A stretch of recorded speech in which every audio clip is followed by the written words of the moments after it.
Buonasera, benvenuti a tutti a questo Instituto Cervantes Virtual, a este Instituto Cervantes Virtual de Palermo. Estamos muy contentos, todo el equipo. Muchísimas gracias a María Laura Casio, que va a ser la que va a llevar la parte técnica y ha hecho este gran esfuerzo para reunirnos hoy aquí.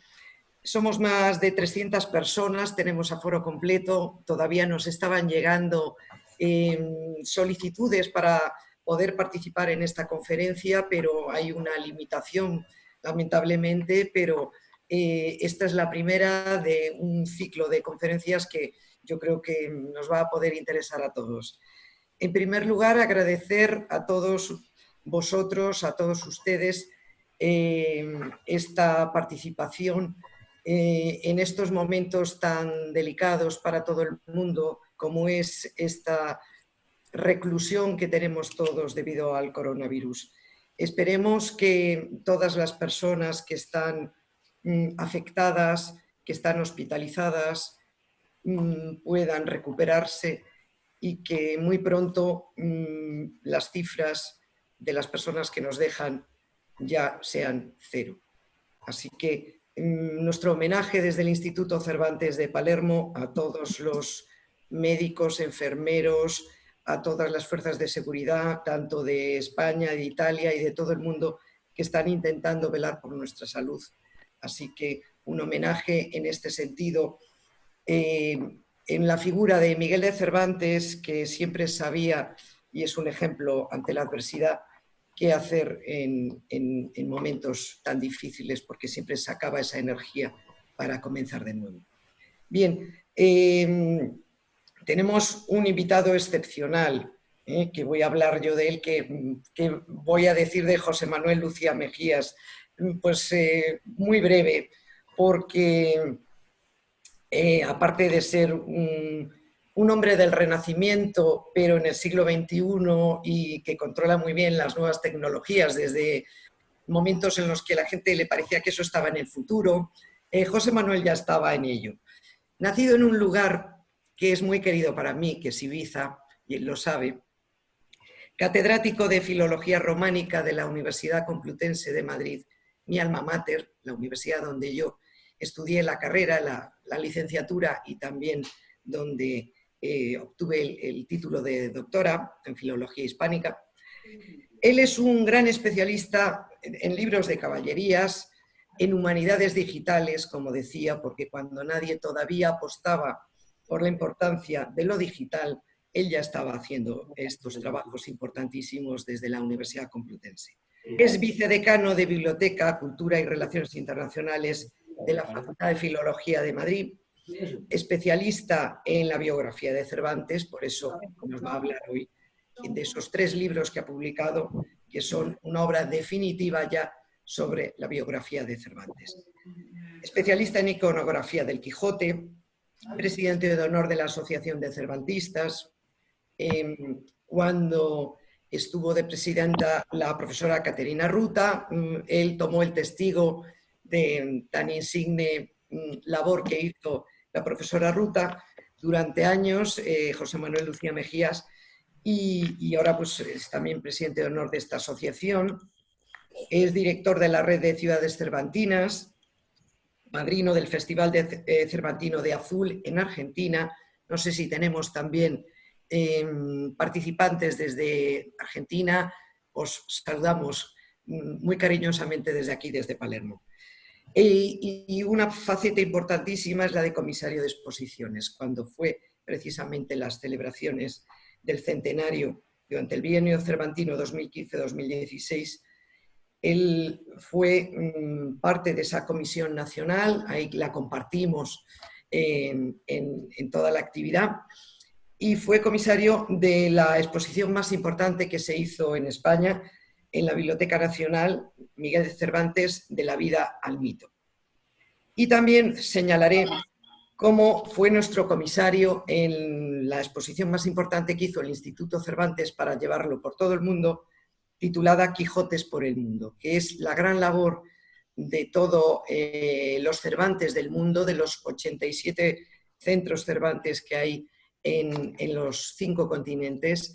Todas las bibliotecarias colaboraron muy estrechamente con José Manuel Lucía para precisamente hablar y recabar a cuántas lenguas, por primera vez en el mundo se llegó, cuántas lenguas había sido traducido el Quijote a lo largo de los siglos. Y en ese momento las cuentas eran como 164 lenguas del mundo, que no es poco. Esa gran exposición de Quijotes por el mundo se inauguró en Madrid, la inauguramos en Madrid, pasó a Nueva York, pasó a Chicago, vino a Italia, a los lugares cervantinos, estuvo también en el Instituto Cervantes de Palermo y representó a España en el Congreso de la Lengua que se celebró en Puerto Rico y que tan hermoso resultado dio. En fin, no me voy a alargar. Simplemente terminaré diciendo que es miembro de la Orden de Alfonso X el Sabio por su difusión de la vida y obra cervantina. Es un excelente poeta, además, y dramaturgo. Pero hoy nos va a hablar precisamente de Miguel de Cervantes en el siglo XXI. Esta es tu casa, José Manuel, lo sabes de corazón, y gracias por estar con nosotros y la palabra es tuya. Pues bueno, buenas tardes y muchas gracias, Beatriz, y muchas gracias a todos. Y como muy bien decías, la verdad que ganas de darnos un abrazo, de recuperar esta normalidad que será difícil en el ámbito económico y seguramente en muchos aspectos, pero que espero que muy pronto ya sea una realidad en el ámbito personal y podamos eso, vernos, volver otra vez a ir a Palermo, viajar, que estos viajes que tanto nos unen en un momento dado vuelvan a ser también una realidad, ¿no? Una posibilidad cada vez más concreta. Bueno, pues la verdad que todo esto no deja de ser un pequeño experimento, este mundo digital en el que nos estamos moviendo, esta posibilidad de vernos y poder compartir pasiones o en un momento dado ideas a través de las ondas, estando cada uno en nuestro lugar. Y bueno, pues además de los amigos de Alcalá de Henares, que realmente, bueno, pues a Óscar y Carmen les agradezco muchísimo esa implicación, igual que al Instituto Antonio Machado, bueno, al doctor Marañón y Antonio Machado, a todos los alumnos, realmente el poder estar aquí, un personaje como a Cervantes, que para ellos en parte es muy cercano, porque lo tenemos desde la Plaza Cervantes, en el centro de la ciudad, pero también en parte es muy desconocido y bueno, espero que esta conferencia les ayude. Pero no solamente es un experimento por esta cuestión de estar conectados, gente de Europa, he visto que había gente de Brasil que saludaba por el chat, gente de diferentes países con diferentes inquietudes, sino también el hecho mismo de la conferencia. Esta conferencia va a ser un poco un experimento, es la primera vez que la voy a dar de esta manera porque es realmente una conferencia a la carta. Por eso quería agradecer a las personas que están en la charla y que han mandado sus preguntas, que han sido la base para organizar la conferencia. A Federica Perricciaro, a Tiziana Gaudino, a Raúl Barrio Alonso, a Caterina Ruta, nuestra gran maestra y nuestra gran amiga, Rafael de Rueda, a Jorge Hernández, Esperanza Falcón y Ana Mesina.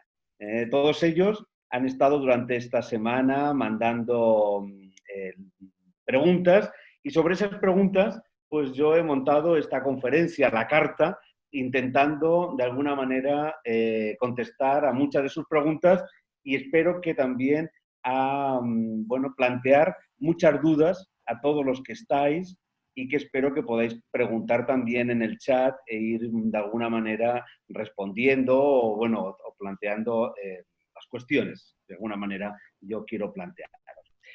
Bueno, Miguel de Cervantes, siglo XXI, y como os digo, han sido bastantes, han sido todas estas preguntas, y la conferencia le ha organizado en 3 grandes bloques, para intentar de alguna manera contestarlas, no una a una, sino formando un discurso que pudiera tener una cierta lógica.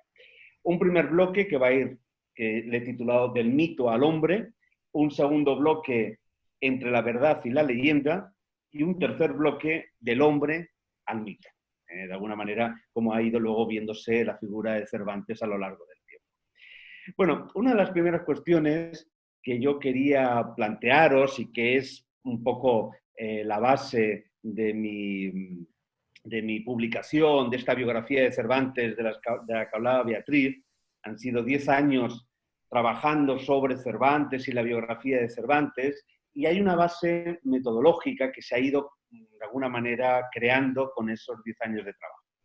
Y es, de alguna manera, ¿por qué nos cuesta tanto a veces conocer la vida, o por qué en un momento dado hay grandes autores del pasado que de alguna manera se convierten en mito y se convierten en algo más de lo que fue en realidad? Por ejemplo, es el caso, vamos a hablar de Cervantes, pero también es el caso de Shakespeare. Por ejemplo, el caso de la figura de Shakespeare es un autor que ha creado todo un mito e incluso ha creado toda una leyenda de la no existencia incluso del propio autor. Bueno, pues Shakespeare, por ejemplo, es un buen ejemplo de por qué en un momento dado un autor termina por convertirse en un mito. Y es precisamente por la falta de datos que tenemos sobre él. Que estos escritores en un momento dado puede tener muy pocos datos y por tanto se va construyendo un mito, y por otro lado pueden tener demasiados datos, que es por ejemplo el caso de Lope de Vega. Lope de Vega, que sería coetáneo a Cervantes o a Shakespeare, de Lope de Vega no se ha creado un mito de un personaje ni de un escritor, porque de él tenemos muchísimos datos, incluso muchísimas cartas personales, que nos permite saber en el momento en el que está en Madrid, en Toledo, qué está pensando, por lo menos qué está escribiendo sobre lo que está pensando, qué pasa a su alrededor. Y ahí es donde Cervantes nos vamos a encontrar en un término medio. De Cervantes, como vais a ver en la charla, tenemos bastantes datos. O sea, no es el caso de Shakespeare, de que no tengamos ningún dato de él, que incluso nos tengamos que inventar una geografía. De Cervantes tenemos bastantes datos, pero el problema de Cervantes es que no se empieza a hacer su biografía en el momento en el que él vive, obviamente, o épocas después, años después, como va a pasar con Shakespeare o con Cervantes, que nada más morir van a empezar a hacer una geografía, van a empezar a hacer casi una vida heroica de estos personajes, sino que vamos a tener que pasar casi 120 años para que se haga la primera biografía de Cervantes.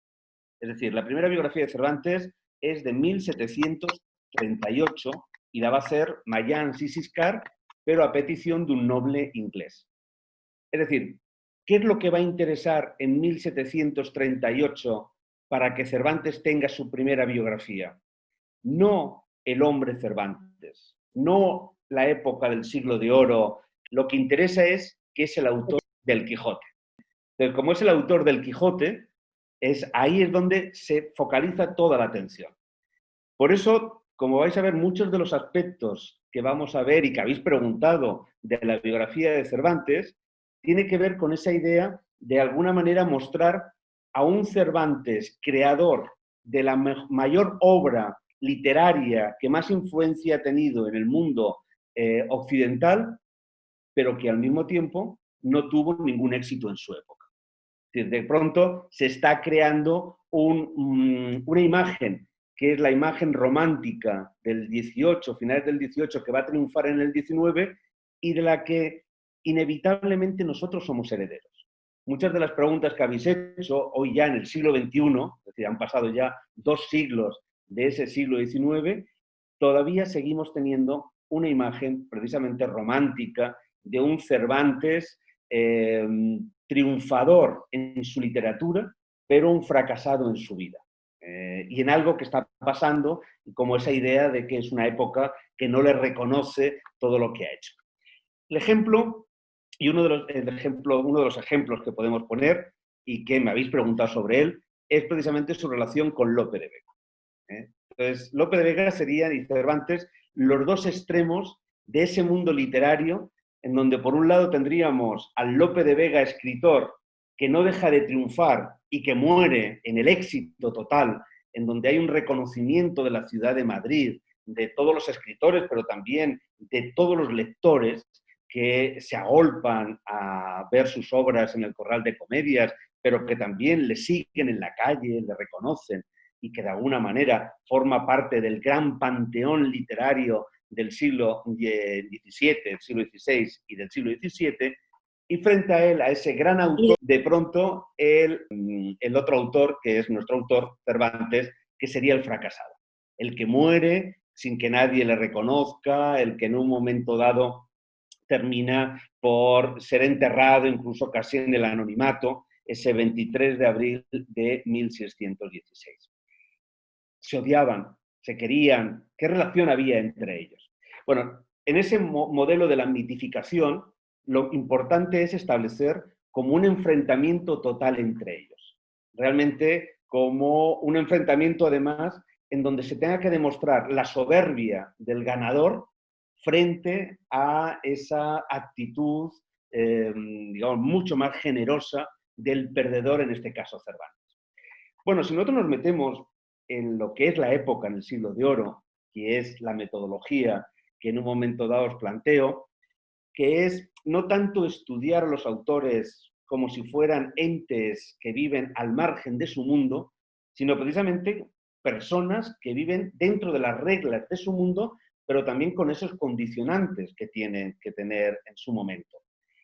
Por tanto, cuanto más conozcamos los detalles de la época, más conozcamos cómo se vivía, qué leían, cuál era todo lo que tenían alrededor, no es que podamos sacar el máximo de interpretación de sus obras, pero sí que tendremos muchos datos de por qué las hicieron de una determinada manera.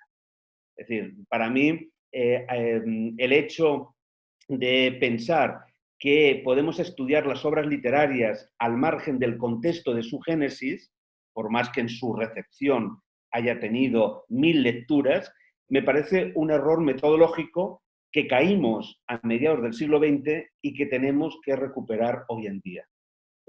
Para mí no lo vamos a entender de alguna manera más por saber más de Cervantes, pero sí que vamos a poder entenderlo, no como obra literaria, sino cómo ha tenido su evolución, por qué nació, cuáles son sus condicionantes, precisamente en su momento. Por poner un ejemplo, Beatriz, que también es poeta, pues seguramente en estos ya 50, 60, en nuestro caso 59 días de confinamiento, en Italia unos días más, pues seguramente ha estado escribiendo poemas o ha estado escribiendo textos que yo he querido de alguna manera evitar lo que es el tema del confinamiento. Pero inevitablemente estamos confinados y nuestra biografía inevitablemente al final termina por tener también un elemento, se ha permeado o ha aparecido en nuestro texto. Yo ahora releo los poemas que he escrito en estos días y de pronto me doy cuenta de la presencia de las ventanas como un elemento continuo que no formaba parte de mi poética, pero que lógicamente hay algo que lógicamente la ventana durante muchos días ha sido el único elemento que me ha permitido mirar al exterior. Bueno, pues eso también podemos pensar en un autor como Cervantes, en un autor del siglo XVI, del siglo XVII, en donde además la relación personal con la literatura era mucho más distante de la que hoy tenemos. Nosotros hemos pasado por el romanticismo, hemos pasado por las vanguardias del siglo XX. Cervantes está todavía anterior. Tiene una relación mucho más literaria con la literatura. Y ya lo veremos al hablar del Quijote. Bueno, en el caso de Lope de Vega, lo que tenemos que tener en cuenta es que Lope de Vega y Cervantes, por ejemplo, en este caso de esa imagen, digamos, romántica de esos dos personajes, el triunfador y el perdedor, tienen una diferencia de 15 años de edad. En un momento dado, cuando Lope de Vega empieza, en 1566, 1590, a tener los primeros éxitos, Cervantes no solamente ha sacado sus primeras obras en los corrales de comedias, sino que va a empezar a ser el escritor mayor que les va a recoger a todos ellos, que les va de alguna manera también a apoyar. Es el caso de Lope, es el caso de Góngora. Cervantes va a ser uno de los primeros que va a hablar positivamente de Góngora, precisamente en el canto de Calíope, en la Galatea, su novela pastoril de 1585. Bueno, pues entonces, en ese momento nos vamos a encontrar que van a ser continuos los halagos que Cervantes se va a hacer en el canto de Calíope a, a, a Lope de Vega.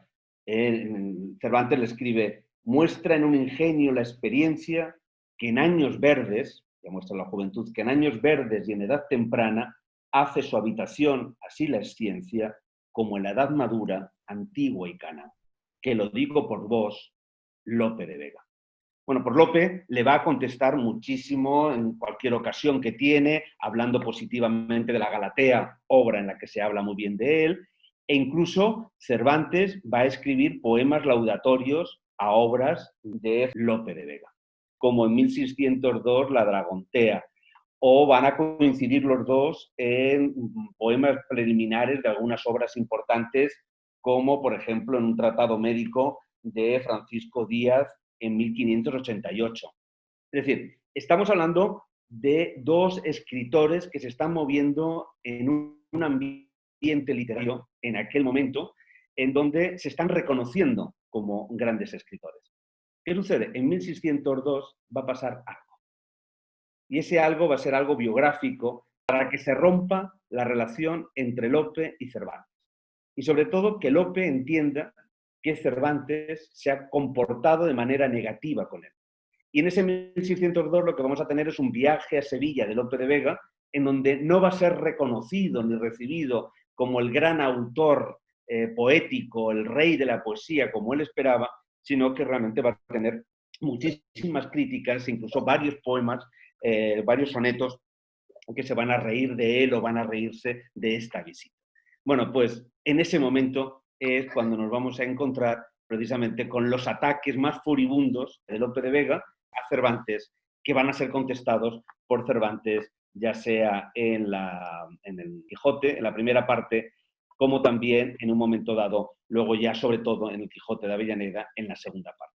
Lo que me interesa sobre todo con esa idea, para que veáis que realmente ese enfrentamiento, cuando en un momento dado, al final de su vida, esos dos escritores, uno, Lope de Vega, que se ha hecho con la monarquía literaria de los corrales de comedias, es el gran triunfador, frente a un joven Cervantes, cuando llegó en 1580 a Madrid, había empezado a hacer obras de teatro con cierto éxito en los corrales de comedia, pero se quedó fuera de este negocio nuevo que es la industria de los corrales de comedias. De pronto, a pesar de eso, ellos se van a reconocer siempre como grandes escritores. O sea, esa idea del menosprecio en un momento dado de Lope a Cervantes o de Cervantes a Lope, cuando uno está leyendo los textos, no se corresponde nada más que con esa imagen mítica que lo que queremos es, como os decía, plantear una visión muy romántica, muy falsa de lo que es la realidad, pero que viene bien sobre un esquema mítico de ese enfrentamiento. Bueno, Cervantes va a hablar de Lope en el viaje del Parnaso, 1614. Llovió otra nube al gran Lope de Vega, poeta insigne a cuyo verso prosa ninguno le aventaja ni aún le llega. Digamos, reconociendo precisamente esa posición realmente de superdotado poético que es Lope de Vega. Pero lo que me interesa es que precisamente Lope de Vega, en 1630, es decir, 13 años, 14 años después de la muerte de Cervantes, 14 años después de su muerte, cuando escribe el Laurel de Apolo, va a escribir precisamente unos versos dedicados a Cervantes. Y unos versos dedicados en donde dice algunas de las cosas más bonitas que se han dicho de Cervantes. En la batalla donde el rayo austrino, y habla de la batalla de Lepanto, a que luego volveré, y precisamente el hecho de haberse quedado inutilizado de la mano izquierda en esa batalla, el manco de Lepanto, en la batalla donde el rayo austrino, hijo inmortal del águila famosa, ganó las hojas del laurel divino al rey de Asia en la campaña hondosa, la fortuna insidiosa hirió la mano de Miguel de Cervantes. Hasta ahí lo que sabemos, digamos lo que es quedarse manco, por lo menos la mano inutilizada en esa batalla. Pero dice Lope una cosa que me parece maravillosa. Pero su ingenio en versos de diamantes, los del plomo volvió con tanta gloria que por dulces, sonoros y elegantes dieron eternidad a su memoria. De pronto ese plomo del arcabuzazo, ese plomo vital de la vida que le ha llevado a tener un problema a Cervantes, se convierte, gracias al ingenio de Cervantes, en diamantes que le permiten tener la gloria, que es precisamente la que nos reúne y la que nos permite hablar de él. Por eso hay que tener cuidado con esa idea, y con ese a veces planteamiento, siempre intentando evitar el maniqueísmo, el bueno y el malo. Lope es bueno, Cervantes es malo, Lope es malo, Cervantes es bueno, porque es todo no solamente mucho más complejo, sino que tanto a Lope como a Cervantes, y es lo que, y en su caso a Shakespeare, en el caso, están viviendo en una época maravillosa. No solamente una época maravillosa porque es, digamos, políticamente estar en el siglo de oro, en Madrid, en esa corte que es el centro del mundo, pudiendo compartir y estar en ese momento, sino porque están viviendo una época de un cambio de paradigma. Es el momento, finales del 16, principios del 17, cuando se está recuperando, se está de alguna manera empezando a recuperar, poniendo las bases de la figura del autor. El autor no como el artesano que escribe y que es capaz de hacer bien una serie de obras, sino el autor que de pronto es capaz de ser un artista, es capaz de crear algo que en un momento dado tenga una repercusión en la sociedad. Bueno, por eso hay, en ese siglo XIX, como os decía, se crean estos mitos, como este enfrentamiento de Lope. Otro mito del que me habéis preguntado, que es precisamente el mito del ingenio lego. ¿Qué significa el ingenio lego? ¿Qué es el mito del ingenio lego? Bueno, cuando uno se pone a leer el Quijote, sobre todo de una amplia obra y además tocando todos los palos, narrativa, poesía, teatro, en diferentes aspectos, a pesar de todo ello, al final es el mito y la importancia del Quijote en esa repercusión que va a tener Cervantes en el tiempo, lo que ha terminado siendo casi una sombra que no solamente ha ensombrecido al autor, sino también al resto de sus obras. Bueno, por muchos críticos y muchos lectores del Quijote, entusiastas del Quijote, que se saben el Quijote de memoria en el siglo XIX, que solamente leen el Quijote como si fuera un texto casi sagrado, en donde están todas las soluciones y todas las respuestas, de pronto se quedan sorprendidos de la enorme cantidad de erudición que aparece en estas obras, y sobre todo, como os digo, en el Quijote. Y de pronto se plantea ese mito del ingenio lego. Es decir, casi de alguna manera como pensar en un Cervantes superdotado, en una persona que no necesita estudiar, que no necesita ir a la universidad, que no necesita leer, porque casi le viene por naturaleza tener absolutamente todo ese conocimiento. Y de pronto viene toda una extrañeza. Cervantes parece que sabe latín, sabe griego, sabe todos los mitos clásicos, conoce a la perfección hasta las obras más perdidas de la literatura europea, es capaz de hablar de cualquier cosa, etc. Creándose una idea de que su obra es una gran enciclopedia del saber. Que lo es, pero no porque todo proceda de Cervantes, sino porque Cervantes es puente, como tantos otros autores de su época, precisamente de otras obras escritas por otros autores. Y ahí es donde nos encontramos con mecanismos de escritura y con mecanismos de aprendizaje que existían en el siglo XVI y en el siglo XVII, que explican muy bien de dónde proceden todas esas citas, de las que en un momento dado incluso el propio Cervantes se ríe y parodia en el prólogo de la primera parte del Quijote. Si vosotros recordáis el prólogo de la primera parte del Quijote, en un momento dado está el pobre autor, pensemos en un alter ego del propio Cervantes, con la mano en la mejilla, esperando a que le venga la inspiración, melancólico, porque no sabe cómo terminar o hacer ese prólogo, que es lo único que le falta para poder publicar el Quijote. Y ahí es donde le viene un amigo y le da toda una serie de recetas literarias, y recetas en el sentido literal de tienes que hacer esto con estos ingredientes para conseguir esta finalidad, en donde juega muchísimo con esa falsa erudición que muchos autores plantean que tienen y que les viene precisamente de esas polianteas, enciclopedias, libros en que reúnen dichos, etcétera, etcétera.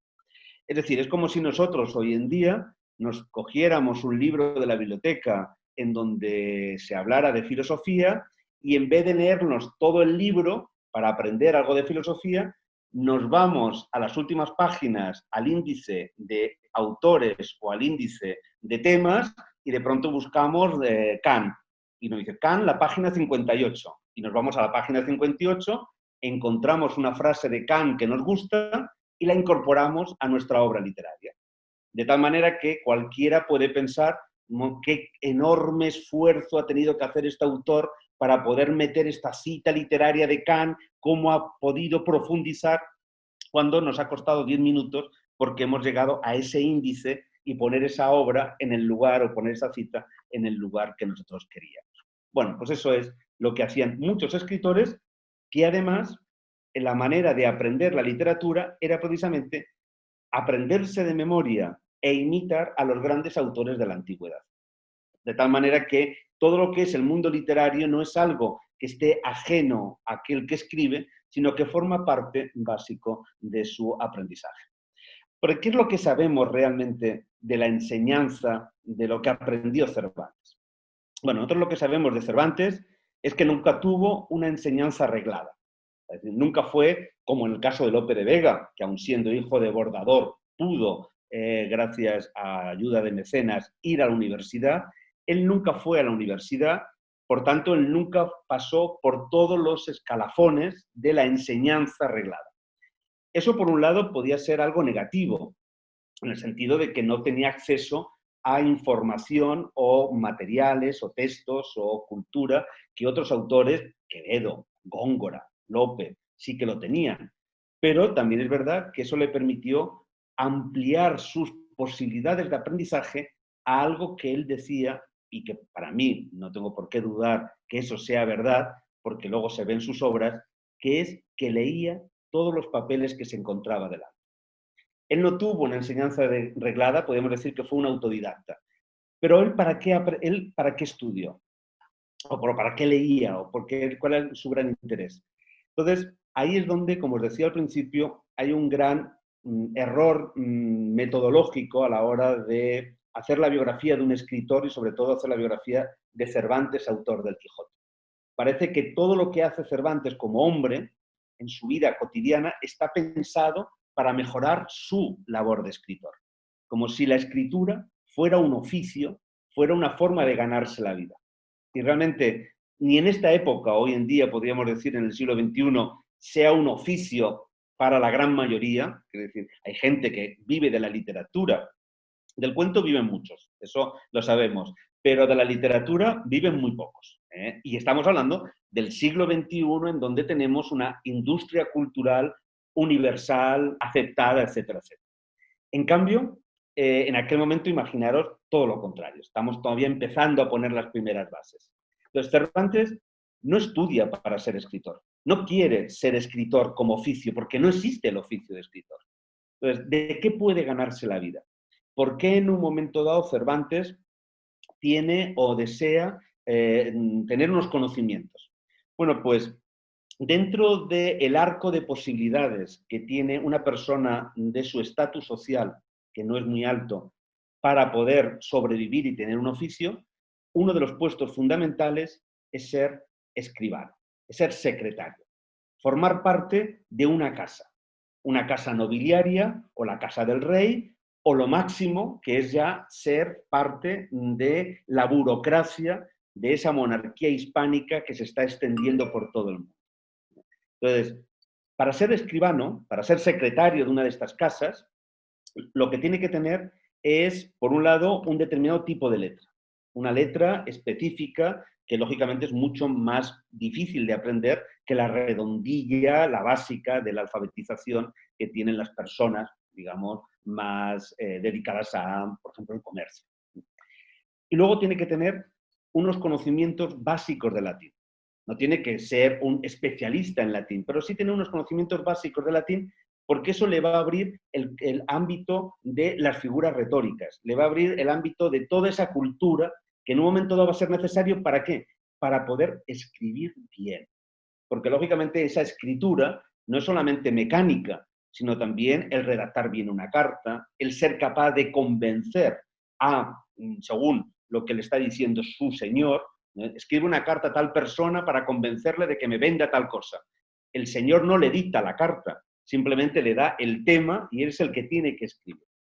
Y ahí es donde precisamente nos encontramos la enseñanza que Cervantes recibe con López de Hoyos en Madrid, en el Estudio General de la Villa, cuando ya la familia de Cervantes va a Madrid en los primeros años, cuando él tiene 16, 17, 18 y 19 años. Pero con 19 años, esas son las primeras letras. Cervantes no va a la escuela de López de Hoyos como el resto de los jóvenes que se preparan para luego ir a la universidad, sino que seguramente Cervantes recibe esa educación de las escuelas, digamos, de las clases privadas que López de Hoyos hacía, porque lógicamente, bueno, lógicamente, no sé si lógicamente, pero en aquel momento el sueldo de director del Estudio General de la Villa de Madrid no le daba ni para llegar a final de mes. No, nunca, la verdad, que los sueldos de los profesores han sido buenos y en esa época no era tampoco una excepción con López de Hoyos, el gran estudio. Entonces, de pronto nos encontramos un Cervantes que tiene digamos, un elemento básico de aprendizaje. Pero claro, para poder medrar en ese mundo, no quedarse en los estados más bajos de ese mundo de secretario, de escribano, uno tiene que demostrar otro elemento fundamental. Tiene que saber escribir bien, eso se puede aprender cualquiera con un poco de técnica, tiene que saber los rudimentos del latín, eso se puede aprender con un poquito de inteligencia, pero hay otro tercer elemento fundamental, y es que uno tiene que demostrar su ingenio, el ingenio. La capacidad de, digamos, de sobreponerse, de superar, de destacar frente a los demás. El ingenio como un elemento esencial en este mundo cortesano, en donde uno tiene que demostrar su ingenio en las letras, pero también su ingenio en las armas, su ingenio en la improvisación, su ingenio en las ideas, su ingenio precisamente en destacar frente a los demás. Y ahí es donde la literatura va a ser un elemento instrumental. Una manera de demostrar el ingenio es precisamente, pues como hace Rodaja, Tomás Rodaja, en El licenciado Vidriera, es dando unas respuestas orales sorprendentes que realmente hace que la gente se junte a tu alrededor porque quiere escucharte. Pero otra manera no solamente es la oralidad, sino también la escritura, la capacidad de crear obras precisamente para en un momento dado poder destacar frente a los demás. Y ahí es donde precisamente las primeras obras de Cervantes, esos primeros poemas escritos en la corte en 1568, 1569, incluso la carta que va a escribir a Mateo Vázquez cuando está en el cautiverio, todas esas obras a las que podemos añadir la Galatea, esa novela pastoril que crea en el círculo de Ascanio Colonna de unos determinados nobles en la corte en 1585, cuando vuelve del cautiverio, todas ellas podemos pensar que son obras instrumentales, es decir, magníficas, en su caso de la Galatea, los poemas un poco menos, grandes obras literarias o hermosas obras literarias, pero que están escritas con una finalidad de conseguir un puesto o mejorar su puesto de trabajo en ese momento, que en este caso podía ser la búsqueda de una merced, de ser secretario o de entrar dentro de ese ámbito de la corte, de la monarquía hispánica. Pero lo que tenemos claro con Cervantes, bueno, tenemos claro, digamos, desde la teoría, porque no tenemos tampoco, en este caso, no es el caso, como decía, de Lope, donde tenemos un montón de cartas, pero sí que hay algo que cuando uno lee a Cervantes o está estudiando sus obras, es que lo que hay es una verdadera amplitud de conocimiento. Es decir, Cervantes no se limita a copiar lo que existe o una parte de lo que existe, quiere saberlo todo, quiere conocerlo todo, que lo llega a hacer o no es otra cosa, pero sí que en él se ve una curiosidad innata, que por ejemplo se aprecia muchísimo cuando va a ir a Italia y va a estar en Italia, en donde va a conocer bastante de la literatura italiana con esa idea del autodidacta, que no deja de aprender, que no deja de estudiar, que no deja de disfrutar de aquello que en un momento dado le va a poder, de alguna manera, también mejorar en su vida, ¿no? Por eso, también con Cervantes, como os decía, en un momento dado nos vamos a encontrar con estos datos, sabemos cómo estudió, sabemos para qué lo hizo, podemos tener una idea clara de para qué lo hizo, pero no tenemos, por ejemplo, concretamente el dato de algo que nos parecería, bueno, que algo que sería fantástico, que me habéis preguntado también, la biblioteca. ¿Qué biblioteca tenía Cervantes? ¿Es la biblioteca de Alonso Quijano la biblioteca de Cervantes? Es decir, cuando Cervantes está describiendo la biblioteca de Alonso Quijano en el capítulo 6 de la primera parte del Quijote, ¿es un trasfondo de esa biblioteca que él realmente tenía? ¿O es una biblioteca ideal de libros de caballerías, libros de pastores, realmente en un momento dado él hubiera querido tener o que había leído o que en un momento dado había tenido conocimiento de él? Nos falta un documento de Cervantes esencial. Ese será el momento en el que, cuando encontremos ese documento que existió y que, bueno, se ha podido perder con el tiempo, pero a lo mejor está todavía perdido en algunos de los archivos de España, podremos saber qué libros tenía Cervantes cuando murió. Porque nos falta conocer y tener el documento del testamento de Cervantes. Nosotros sabemos que cuando Cervantes muere, antes hace un testamento que es la relación total de sus bienes necesario para precisamente luego que sus herederos, en este caso su mujer Catalina, pudiera hacerse con ellos.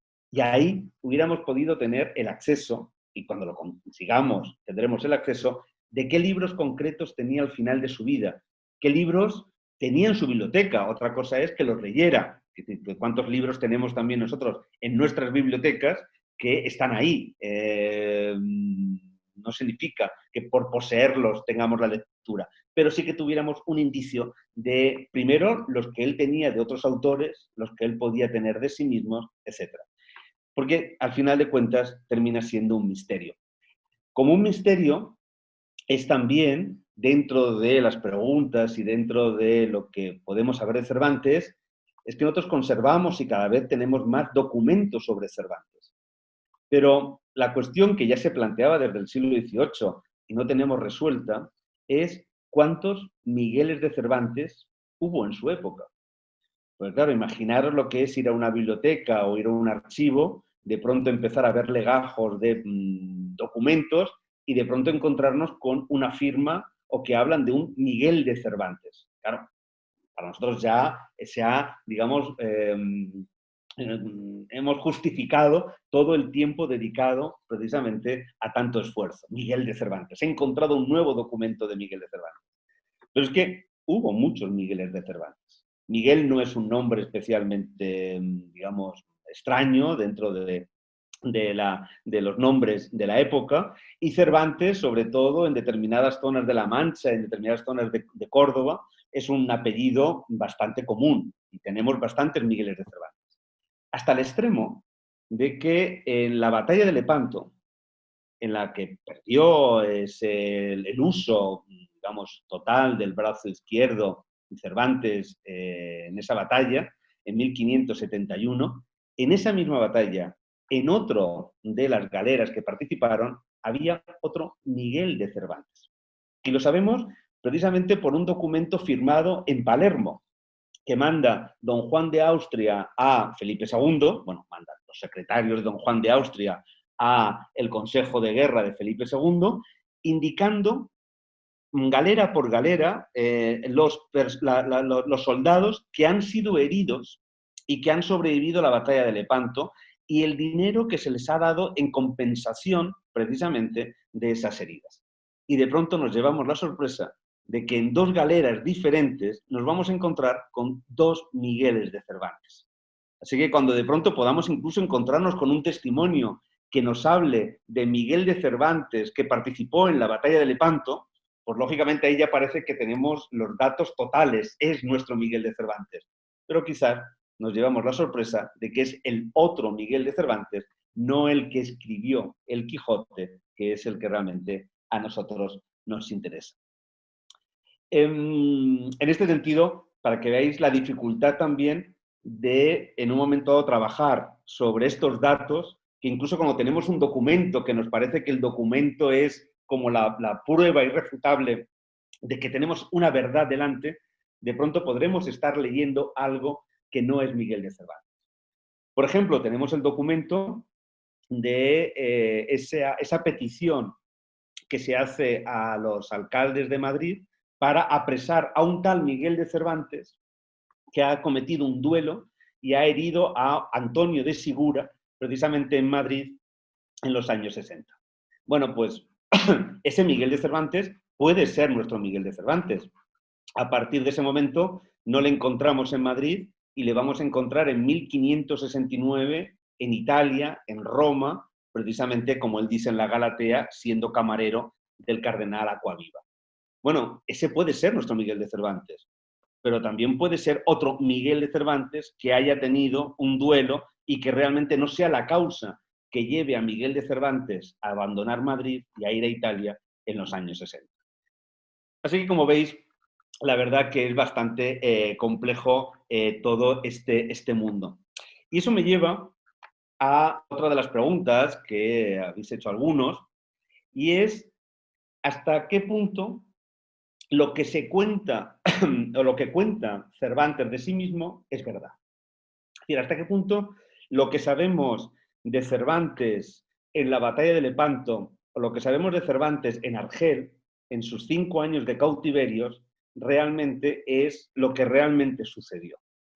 Y ahí nos encontramos, como os podéis imaginar, en ese mundo entre la verdad y la leyenda. Cervantes estuvo 5 años en Argel. Y lo que no, digamos, en su biografía, lo que no cabe ninguna duda, es que esos 5 años van a ser esenciales, son fundamentales. Claro, lo son porque es el momento en el que él, también en esa imagen romántica del siglo XIX, está en la cárcel y de pronto se le empieza a idear y a pensar en escribir una obra literaria o hacerse con un nombre literario y ese ámbito y ese ansia de libertad que luego va a acompañar a sus personajes, o es fundamental en su vida porque va a cambiar completamente su visión de lo que quería ser. Para mí, lo que quería ser después de la batalla de Lepanto en 1571 es comenzar una carrera militar, y una carrera militar que va a hacer en Italia durante 4 años, porque hasta 1575 va a estar participando en las diferentes campañas militares que se van a producir en el Mediterráneo, precisamente con los tercios de Italia. Bueno, él va a abandonar esa carrera militar, que lógicamente no le llevaría a ese mundo literario que luego hemos conocido, y de pronto ese Argel le va a abrir a una carrera de esa merced, de ese núcleo de conocimiento de la corte que le permite soñar otra vez con ser secretario o con formar parte de esa burocracia. Pero de Argel tenemos muchas noticias, y en cualquier biografía que podáis leer, de pronto se conoce casi el día a día de lo que estaba haciendo, se nos cuentan muchos detalles, incluso con fechas muy concretas. El problema es que todos esos datos proceden de un texto del propio Cervantes. Y ahí es donde nos encontramos con el otro gran problema a la hora de trabajar con Cervantes. Si por un lado están los documentos, que no todos en un momento dado pueden hablar de Cervantes, o no todos han sido estudiados en el contexto que realmente se explican y les da un sentido, sino que en la mayoría de los casos los datos para hacer la vida personal de Cervantes proceden de la propia obra de Cervantes, de su propia historia del cautivo, que aparece en el Quijote, de esta información de Argel, que es un documento legal que él se hace firmar por un notario cuando termina el cautiverio para enseñarlo en la corte, con los testimonios que amigos dicen de él, de cómo se ha comportado. Es decir, se está construyendo un personaje. Y ahí es donde nos vamos a encontrar con el gran problema. ¿Dónde está el hombre? ¿Dónde está el personaje? Que puede ser un personaje que nos construimos todos. Es decir, si vosotros pensáis, la gente un poquito ya, digamos, no los estudiantes de bachillerato, sino los ya un poquito más mayores, cuando hacemos un currículum o cuando presentamos un currículum a una empresa o a una, digamos, a una entidad, etcétera, en el fondo no deja de ser una construcción. Ahí contamos, no contamos lo que somos, contamos una imagen bastante idealizada de lo que en un momento dado somos o queremos ser o aquello que en un momento dado esas personas quieren escuchar, porque en el fondo también se está estableciendo ese vínculo de comunicación, ¿no? Bueno, pues la información de Argel, ese documento que Cervantes se hace hacer a final de su cautiverio, en donde amigos dicen cómo ha sido su comportamiento, no deja de ser un currículum bastante ficcional de cuál es la imagen que él quiere proyectar de cómo ha sido su estancia en Argel. No lo que ha hecho día a día, no es un diario, no es una memoria, es lo que él quiere que sepan los demás que ha hecho o no. O a lo mejor también hay una invención de aquello que no llegó a hacer, pero que realmente se cuenta. Por eso, esa información de Argel, que cuando se descubrió en el siglo XIX, a principios del XIX, para los primeros biógrafos fue un documento esencial, porque por fin se tenían datos de la vida personal de Cervantes, pues realmente no dejan de ser otra obra de ficción más que en un momento dado, ahora, en el siglo XXI, hemos de trabajar o estudiar con determinado detalle, ¿no? Lo mismo pasa con qué hay, y que me habéis preguntado, todas las cuestiones que se preguntaban, qué hay de biográfico en los personajes de la obra de Cervantes. ¿Cuánto hay de Cervantes en Don Quijote? ¿Cuánto hay de Cervantes en Sancho Panza? Realmente, ¿cuánto hay de personas que Cervantes haya conocido en Dulcinea, bueno, en Dulcinea o en Don San Lorenzo, o en Los Duques, etcétera? Bueno, según toda una corriente cervantista desde el siglo XVIII, el siglo XIX, Cervantes es planteado casi como si fuera un cronista. Es decir, y hoy en día todavía hay un movimiento de intentar conocer cuál es el hecho histórico concreto que justifica un determinado episodio o un determinado personaje del Quijote. Y, por ejemplo, nosotros tenemos a Don Quijote y de pronto, bueno, ya en el siglo XIX, a mediados del siglo XIX, un autor de pronto plantea el tío materno de Catalina de Salazar en Esquivias, en Toledo, la mujer de Cervantes, era un noble que, según dice la leyenda, había enloquecido leyendo libros de caballerías. Date. Cervantes, como está en Esquivias, de pronto conoce a este hombre y le entra la idea de construir la figura de Don Quijote. Y así, de pronto aparece una partida de bautismo en donde aparece un Sancho en Esquivias que tiene más o menos la edad de Sancho Panza. Date. Ya tenemos a Cervantes, que ha conocido a un labriego que se llama Sancho y le ha convertido en el escudero. Bueno, es una idea de ver a Cervantes como si fuera un cronista, como si fuera alguien que necesitara ver elementos de la realidad que luego traspasa a la obra literaria. Pero para mí, y para muchos, no para mí solo, sino para muchos, Cervantes es un escritor.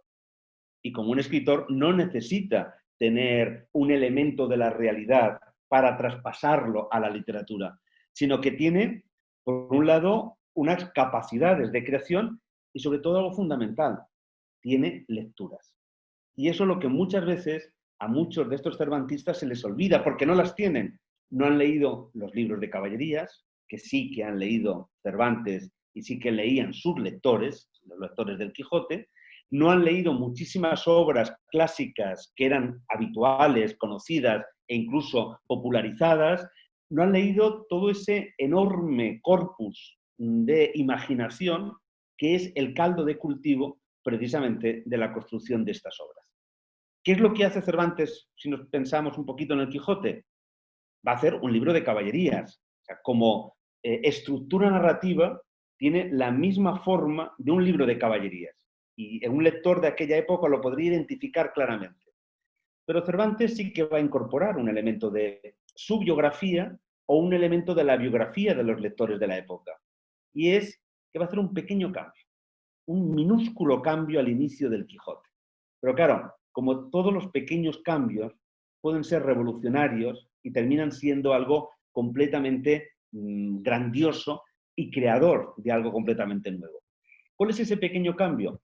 Si nosotros recordamos el inicio del Quijote, que todo lo podemos recordar de memoria, en un lugar de la Mancha, de cuyo nombre no quiero acordarme, vivía no a mucho tiempo. No a mucho tiempo.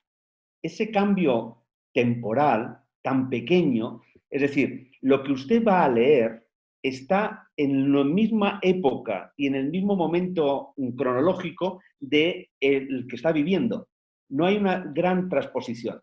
Si nosotros nos leemos el Amadís o cualquiera de los libros de caballerías, siempre empiezan de la misma manera. En Gran Bretaña, en Trapisonda, es decir, en un lugar mítico, no en La Mancha, que está aquí al lado, en un lugar mítico, en una época, muy pocos años después de la muerte de Cristo, es decir, siempre en una época mítica, lejana, en donde hay una enorme separación del lector, cronológicamente, entre el lector y la acción narrada, de pronto le voy a contar estas aventuras. Y todo lo que puede pasar porque eso se ha producido en una época mítica, en donde no se cumplen las mismas reglas que hoy en día. Entonces, Cervantes de pronto va a hacer ese elemento. ¿Qué incorpora? Pues lógicamente al incorporar la vida cotidiana, va a incorporar la vida cotidiana que él ha vivido en las ventas de La Mancha, la vida cotidiana de los pueblos que conoce, tanto por su trabajo de comisario de abastos como su agente de negocios trabajando con el vino de la zona. Es decir, de pronto sí que va a jugar con elementos biográficos que los va a juntar de una manera completamente nueva con esos elementos literarios, de tradición literaria que tenía en su momento. Por eso, esa necesidad, esa idea de ser un escritor, no un cronista. No es necesario que haya tanto de él concreto, sino que precisamente hay seguramente más de sus lecturas y de su tradición literaria en sus obras literarias que lo que nosotros podemos pensar. Y bueno, para terminar, la última parte ya relacionado, que es precisamente cómo se ha convertido el Quijote en esa obra, en esa novela moderna. No tanto cómo se ha convertido, que eso daría no ya para una charla, sino ya para un seminario, sino algo para mí esencial y que ha sido, digamos, como el elemento central de la plenitud de Cervantes, del tercer tomo de esta biografía cervantina, es precisamente cómo el Quijote en realidad es una obra que nosotros con el tiempo la hemos distorsionado completamente de su plan original de creación. Y nosotros hablamos del Quijote, y hablamos del Quijote como la primera novela moderna, el Quijote. En realidad son dos Quijotes. Hay dos obras literarias que no solamente tienen 10 años de diferencia de publicación, 1605 la primera parte, 1615 la segunda, sino que nacen con inquietudes y con finalidades completamente diferentes.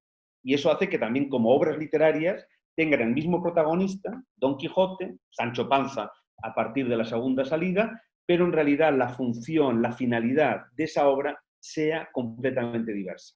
Y sobre todo es el germen de esa segunda parte, de ese Quijote de 1615, lo que va a crear la novela moderna. En primera parte, para mí no me cabe, ya después de estudiarlo, digamos, bueno, no me cabe ninguna duda, mi hipótesis de trabajo y que en un momento dado hay datos que en un momento dado pone defenderlo, la primera parte del Quijote es un encargo editorial. Forma parte de ese mundo, de esas industrias culturales que se están creando a finales del 16, principios del 17, de esa reivindicación del autor. Son los corrales de comedias, pero luego también son el bestseller, los libros de muchas ventas en la imprenta del momento. Y es un encargo editorial en un género que, frente a todo lo que se ha dicho, en realidad era un género que tenía cierto éxito todavía, o bastante éxito todavía a finales del 16, principios del 17. Era un género leído, era un género reconocido y era un género que podía hacer competir al gran bestseller de la época, que es el Guzmán de Alfarache en el género de la picaresca. Pues frente a la picaresca, un libro de caballerías. Los dos grandes géneros narrativos en un momento dado de este momento. Por eso el Quijote está continuamente en la primera parte haciendo alusión y en un diálogo continuo con los lectores de libros de caballerías. Hay un juego que lógicamente lleva a la carcajada de los lectores habituales de libros de caballerías. Un bestseller que tiene 5 ediciones y que en un momento dado va a tener el fracaso, digamos, o la vida de un bestseller, que es tener muchas ventas al principio y luego ir bajando. Y así le pasa al Quijote. Un bestseller, para poder seguir teniendo ventas, lo que hay es la segunda parte, la tercera, la cuarta, la quinta. Ese es digamos, el guión establecido del bestseller. Bueno, Cervantes tarda 10 años en escribir la segunda parte, en terminar la segunda parte.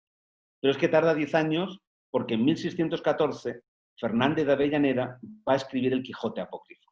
De tal manera que desde el capítulo 49 de la segunda parte, todo va a ser una verdadera conversación, no ya con los lectores de los libros de caballerías, sino con los lectores del Quijote apócrifo de Avellaneda. Es decir, del texto que han leído meses antes y que han comprado meses antes, porque el Quijote de Avellaneda tuvo cierto éxito, tuvo 2 ediciones en 1614.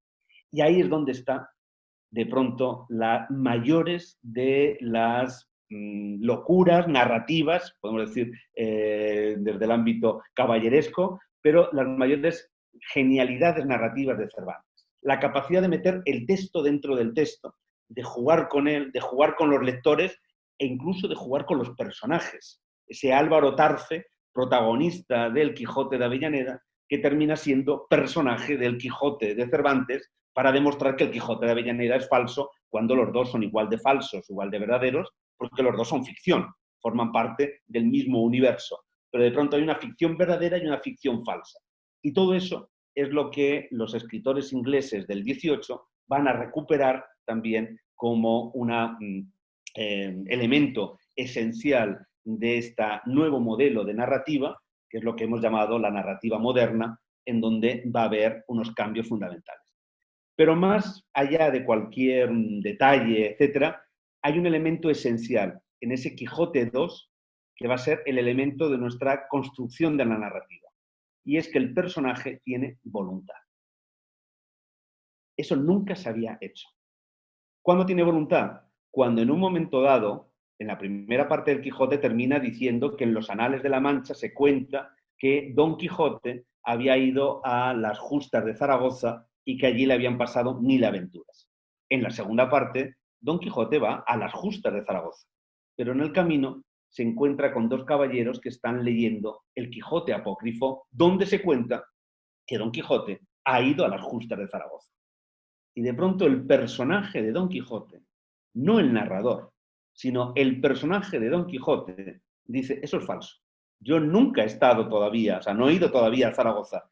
Y para demostrar que eso que se cuenta es falso, que realmente ya se había dicho que era verdadero porque estaba en los anales de la Mancha al final de la primera parte del Quijote, el personaje toma las riendas de su vida y decide por voluntad propia no ir a Zaragoza e ir a Barcelona. Eso ya es modernidad. O sea, y eso es 1615, es precisamente este Quijote. Por eso, este Quijote triunfa no tanto por el ámbito español, sino en el ámbito europeo, y desde 1612, que se traduce por primera vez en Inglaterra, 1614 en Francia, así hasta hoy en día ya contamos con casi 200 traducciones del Quijote. Y muchas de ellas, como bien decía Beatriz, las recogimos en ese Quijotes por el Mundo, y gracias también a ese Quijotes por el Mundo pudimos ver dónde había todavía zonas, sobre todo lo que eran las lenguas de América y las lenguas de África, en donde no se había todavía traducido el Quijote, y bueno, hicimos un esfuerzo para aumentar ese número de traducciones. Con lo que estamos hablando de unas 200 traducciones. Alguien me preguntaba, ¿podemos saber cuántos ejemplares se han impreso del Quijote? Imposible. Ese es un dato casi como estrellas en la mar o arena que hay en las playas. Ya en 1661, de pronto un editor, Boutats, decía que el Quijote era el libro que más hacía sudar las prensas europeas. 1661. Y ya se estaba hablando de ese libro exitoso que no ha dejado de publicarse desde el momento. Por eso, realmente no deja de ser apasionante, por un lado, conocer a la persona, a esa persona que vivió, que sobrevivió, que en un momento dado ante los problemas se iba superando, que estaba en continua construcción, pero como en construcción estaban todas las personas en su época, si empezaba hablando del éxito de Lope de Vega, en realidad Lope de Vega es un fracasado en su época. Un fracasado porque lo que intentó toda la vida Lope de Vega, y sobre todo en los últimos años de su vida, es conseguir un oficio, conseguir un puesto de trabajo que le permitiera al final de mes tener un sueldo. Él pidió en muchas ocasiones ser cronista de Madrid, tener un puesto en el Ayuntamiento de Madrid, y no se lo concedieron precisamente por el gran éxito que tenía como escritor. De alguna manera, ese escritor que no era reconocido todavía, era el escritor de los corrales de comedia.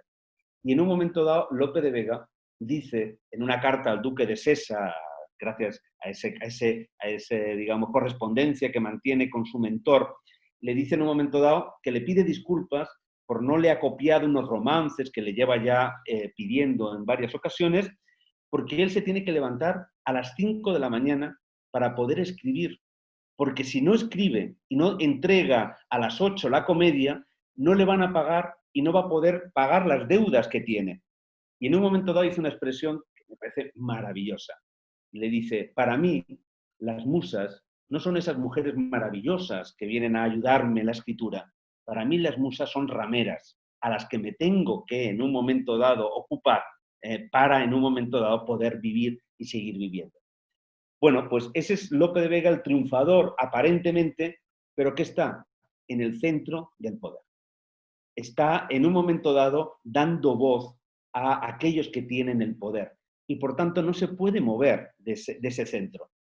Lope de Vega no puede hacer una obra de teatro que no sea siguiendo los parámetros de lo que quiere la gente, el bestseller o la obra que triunfa. Imaginaros hoy en día, podríamos poner el ejemplo de una película o el ejemplo de las series de televisión.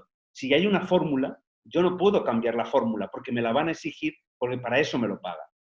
Cervantes, como no está dentro de ese juego del poder, es decir, se ha conseguido ganar la vida al margen de la literatura, puede en un momento dado, en estos últimos años de su vida, crear una obra lo suficientemente dentro de la época para tener éxito, y las novelas ejemplares y el viaje y el Persiles, esa novela bizantina que escribe a partir de, que se publica en 1627, un año después de su muerte, tiene muchísimo éxito, son sus grandes bestsellers. El Quijote, la segunda parte del Quijote, ese que ha terminado por inaugurar la novela moderna, fue un verdadero fracaso. No les interesó a nadie en aquella época.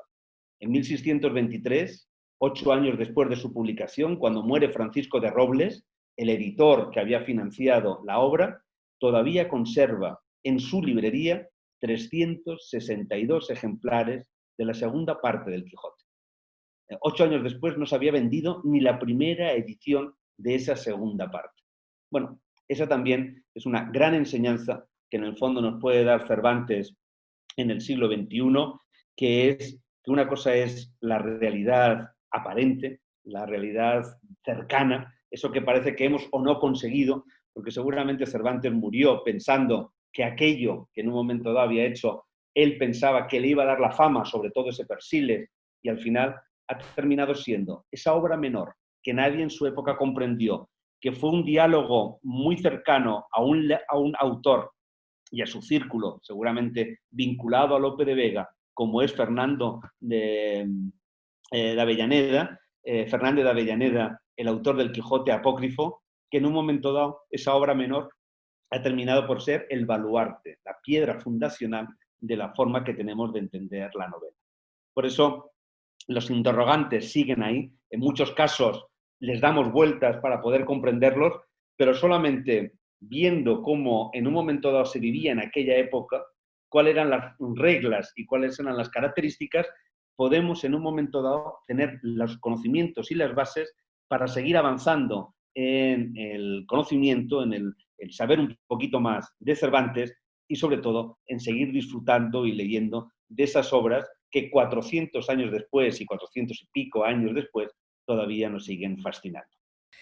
Pues muchísimas gracias, José Manuel, por esta maravillosa conferencia que nos tiene aquí pendientes de un hilo de tus palabras, porque efectivamente, como decía un autor contemporáneo nuestro, francés, Michel Houellebecq, decía: vivir sin leer es peligroso porque obliga a conformarse con la vida. Quiere decir, Cervantes nos hace precisamente hacer como el arte nos saca de aquí y nos permite completar esa vida. O como decía José Emilio Pacheco, el gran poeta mexicano: no leemos a otros, nos leemos en ellos. Y esto es la gran lección que Cervantes nos hace, ¿no? No leemos a otros, nos leemos en ellos. Yo no sé si alguna persona quiere hacer alguna pregunta más. Sí, intervengo sí. yo porque me lo están haciendo a mí a través de fenomenal. Pues entonces María Laura va a ir enumerando las preguntas. Hay otra pregunta de Adriana Arbelo. Me gustaría preguntar, en cambio, ¿qué relación hay entre el Quijote apócrifo, un segundo, y el de Cervantes? Ajá. Bueno, la verdad que esa es una historia apasionante que nos apasiona a cualquiera de la época, porque está todo lleno de misterios. O sea, todo lo que conlleva la relación entre Cervantes y el autor del Quijote apócrifo, y por qué escribe, no escribe, qué relación hay entre ellos, es todo un misterio casi policíaco.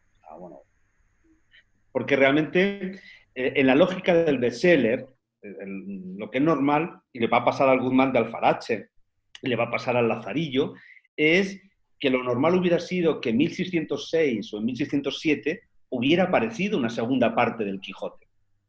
Hay que pensar que en ese momento no había, lógicamente, el copyright, no había el derecho de autor. O sea, el hecho de que alguien pudiera tener una obra y haber creado un personaje no conllevaba que ese personaje pudiera ser exclusivamente suyo. Cualquier otro autor podía tomar ese personaje, incluso las líneas argumentales de esa historia y continuarla. Es algo habitual. O sea, no, a nadie extrañaría ni le extraña. Lo curioso del Quijote apócrifo es que lo hace 9 años después. Pero 9 años después estamos hablando de que Cervantes muere con 69 años.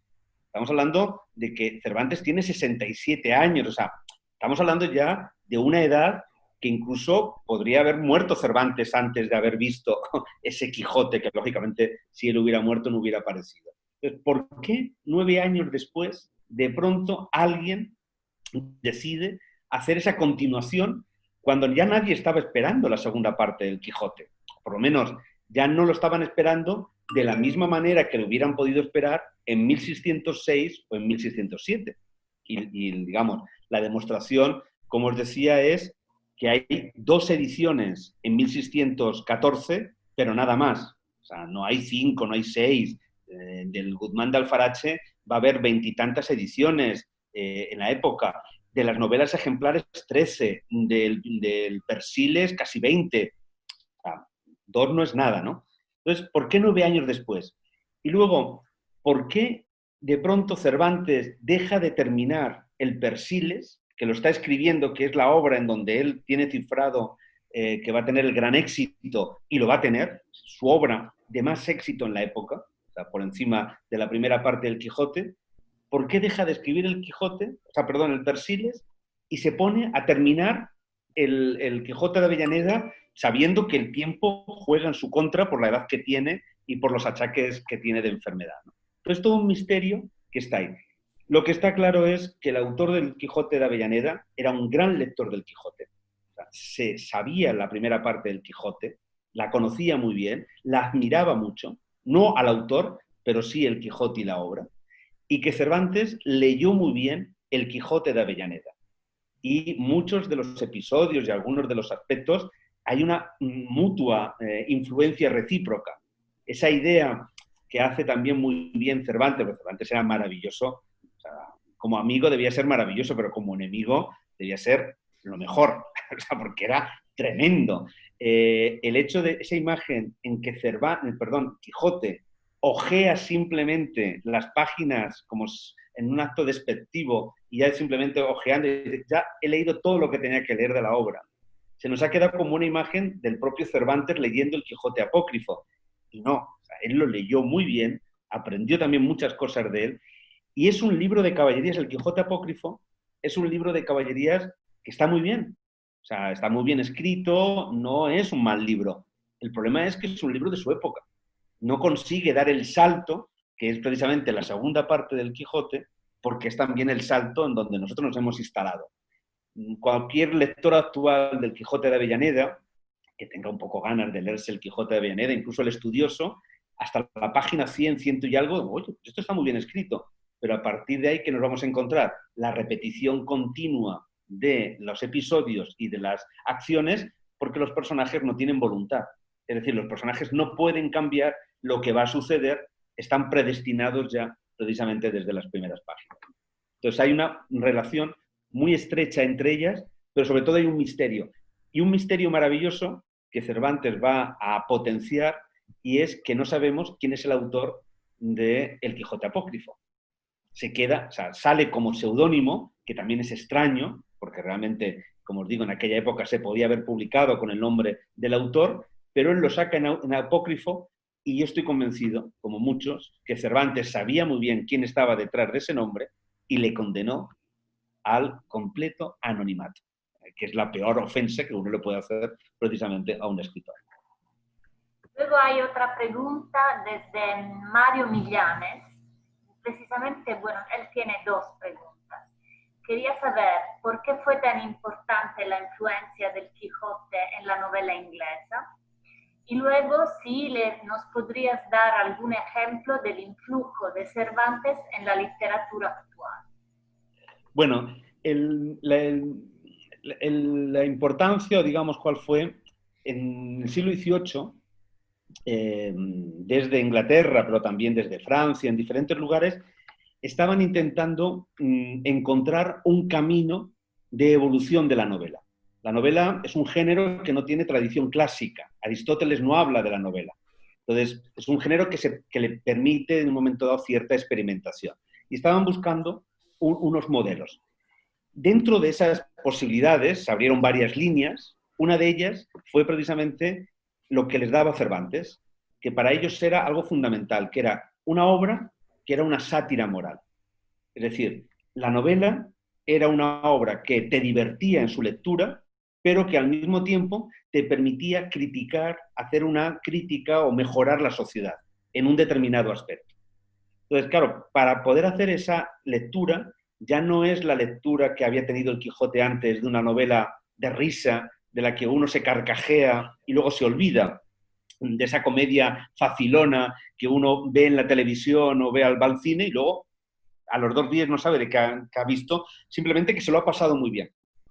No, los ingleses de pronto lo convierten en una novela seria, por eso son los ingleses también quienes recuperan a Cervantes como autor y le colocan incluso como autor digno de ser imitado. Bueno, pues esa es una línea que se abre, una línea que es la sátira moral, que empiezan a imitar, a hacer novelas en inglés, criticando por la lectura de las mujeres, de novelas románticas de folletines, en un momento dado criticando a determinados curas, determinadas prácticas religiosas, utilizando la novela y este tipo de personajes. Y a partir de ahí, esa línea, como podía no triunfar, llegó a triunfar, y a partir de ahí, digamos, luego fue adaptada por los alemanes, los franceses en el 19, y ya lo convirtieron en ese modelo. En ese modelo, que lo fundamental es que cambia algo fundamental. La novela tiene sentido en el final. O sea, y ese es el gran cambio. Si uno lee un libro de caballerías, sabe lo que va a pasar desde la primera página, sabe quién va a ser el ganador, sabe quién va a triunfar, no sabe cómo, pero sabe cuál va a ser el último capítulo. Si uno ve una película de acción de un superhéroe, sabe lo que va a pasar al final de la película. El héroe gana, o sea, no hay ningún problema. El problema es todas las dificultades y los trabajos. En cambio, con el Quijote no sabemos qué va a pasar. cuál es el final. Incluso con esa novela moderna, al final todo tiene un sentido porque el final termina por iluminar el resto. Y esa es la gran enseñanza precisamente de los personajes del Quijote.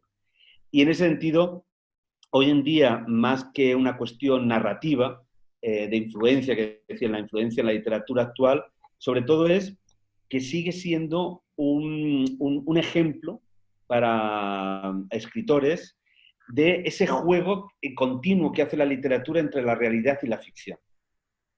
Digamos, si para mí hay todavía un elemento esencial de influjo, es precisamente cómo la literatura no deja de ser ese juego, ese moverse entre uno y otro espacio.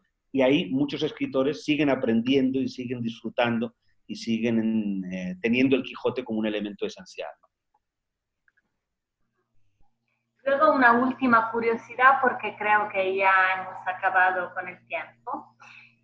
Patricia Mocano te pregunta si Miguel de Cervantes firmaba siempre sus obras con también Saavedra. Bueno, esa es una pregunta muy buena. En realidad, el apellido de Saavedra, bueno, el apellido Saavedra, aparece en Cervantes cuando vuelve del cautiverio. Es decir, que realmente él antes, incluso vuelto de cautiverio, en los primeros manuscritos que hemos conservado, bueno, el primero es de 1581, de pronto firma Miguel de Cervantes, Miguel de Cervantes, Miguel de Cervantes. Hasta que en un momento dado aparece Miguel de Cervantes Saavedra y, bueno, pues se mantiene sobre todo en las obras escritas. Luego ya, él a partir de 1602, 1603 en sus documentos, solamente es Miguel de Cervantes.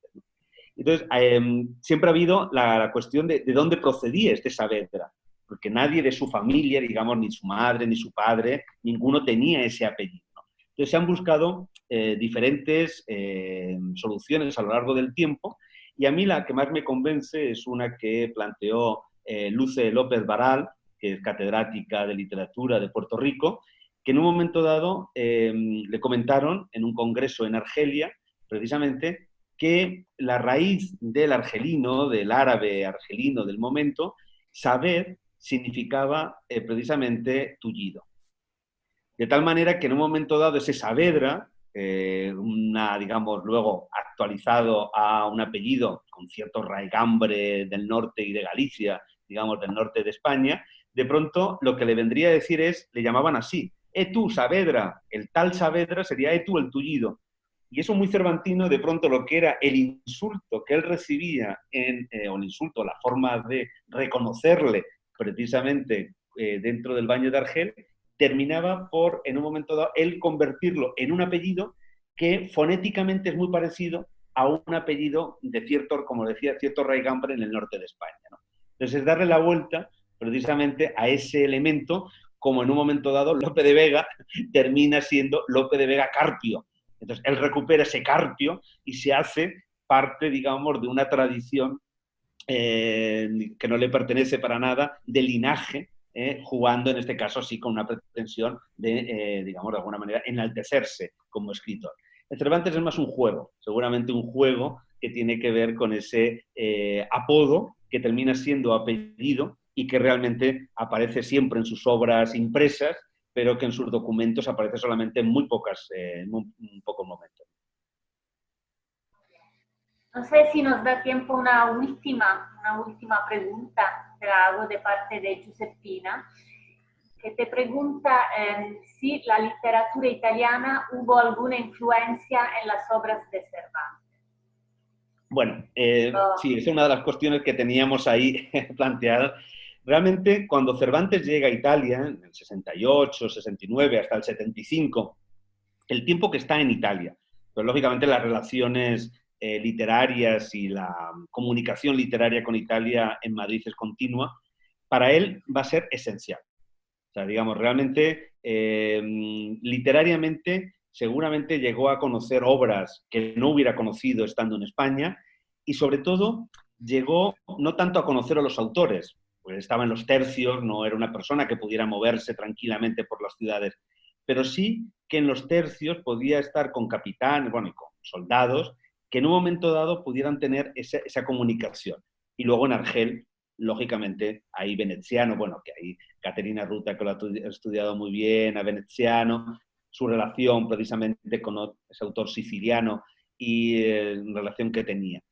Pero sobre todo hay un elemento de la importancia de la literatura.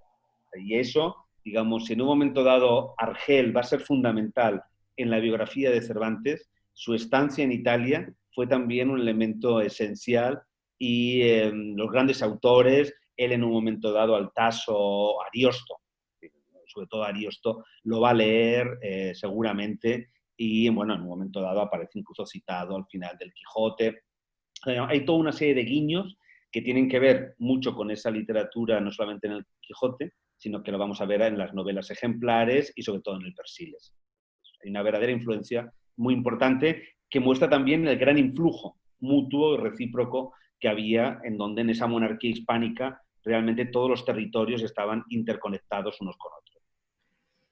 Muy bien, yo creo que solo tenemos que agradecerte esta estupenda conferencia que ha sido tan amena y tan explicativa de tantos elementos de la vida de Cervantes que son mitos y que no son realidades. Muchísimas gracias, José Manuel, Lucía. Esta es tu casa y esperemos que muy pronto puedas venir físicamente ya a Palermo. Y gracias a todas las personas que os habéis conectado con esta videoconferencia del Instituto Cervantes de Palermo. Es vuestra casa en cualquier lugar del mundo desde donde os habéis unido. Gracias y hasta la próxima. Hasta luego, hasta la próxima.